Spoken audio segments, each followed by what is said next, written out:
গেছে, যথেষ্ট হয়েছে, এবার আপনারা পুজোয় মাতুন। ছড়িটা ঘোরাচ্ছেন, আমি রাজনীতিতে আসতে চাইছি না, কিন্তু তবুও বলতে বাধ্য হচ্ছি, তিনি কিন্তু একজন নারী। বলতে একটু কম কথা বল, উত্তেজিত হয়ে যায়। বাড়ি থেকে আমরা সবাই মিলে আন্দোলন করছি, আমার সন্তান সমা, তার জন্য আমরা জাস্টিস চাইছি, কিন্তু কোথাও যেন না পুরুষদের আমরা একটু হেও করে ফেলছি।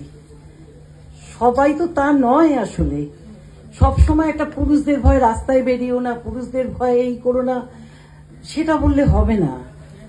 আর মনে রাখতে হবে, যিনি সবার উপরে বসে ছড়িটা ঘোরাচ্ছেন, আমি রাজনীতিতে আসতে চাইছি না, কিন্তু তবুও বলতে বাধ্য হচ্ছি, তিনি কিন্তু একজন নারী। তিনি আজকেই বলেছেন 1 মাস 1 দিন হয়ে গেছে, যথেষ্ট হয়েছে, এবার আপনারা পুজোয় মাতুন। এই গলাটাও কিন্তু একজন নারীর মুখ থেকে বেরিয়েছে। আর সেদিন রাত্রে যতটুকু প্রমাণ আছে যে মেয়েটিকে যারা ধরেছিল, মারধর করেছিল, হত্যা করেছিল, তার মধ্যেও একটি মেয়ে আছে। অতএব শুধুমাত্র পুরুষদের দোষ দিলে চলবে না, কিংবা শুধু নারীদের দোষ দিলে চলবে না। ভালো খারাপ দুটো দিকেই আছে। আসলে না আমরা ভীষণ একা হয়ে গেছি, জানেন, মানে একাকিত্বের সমারোহে আমাদের দিব্য দৃষ্টিতে একটা ছানি পড়ে গেছে।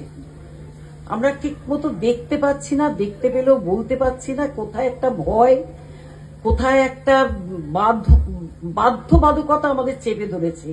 এই বাঁধন ছেড়ে আমি এই বুড়ি বয়সে যদি বেরোতে পারি, সাহস করে পুলিশদের বলতে পারি যে আপনারা একবার ওই মেয়েটির মুখের দিকে নিজেদের মা, বোন, স্ত্রী, প্রেমিকা, বান্ধবী সবার মুখটা ভাবুন, দেখুন ভেতরের মনুষ্যত্বটা জেগে উঠবে।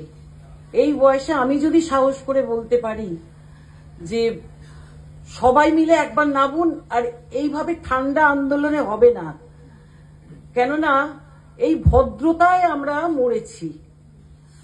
ওই মাথা নিচু করে একটা প্রদীপ জ্বালা কিংবা একটা মোমবাতি জ্বালা, ওতে কারো কিচ্ছু এসে যায় না। যখন যেমন তখন তেমন, টেনে হিচড়ে নামাতে হবে একদম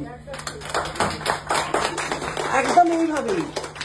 যে সবাই ভাবছে যে আমি বসে বসে খালি তাতাচ্ছি, তা নয়।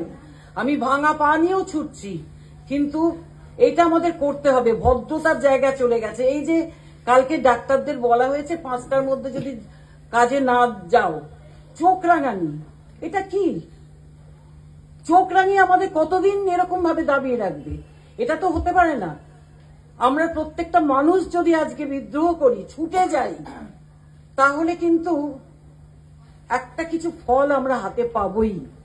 এই বিশ্বাসটা কতজনকে গুলি করবে, কতজনের চাকরি খাবে, কতজনকে নষ্ট করবে বলুন তো? হতে পারে কখনো? আমরা এতগুলো মানুষ, রক্তবীজের বংশধর, আমরা পিল পিল পিল পিল করে বেরোবো। ওরা আসুক, দেখি কিরকম ভাবে আসুক। নমস্কার, উত্তেজিত হয়ে যায়। বাড়ি থেকে সবসময় ছোটবেলা থেকে মা বাবা বলতে একটু কম কথা বল। ভালো থাকবেন সবাই।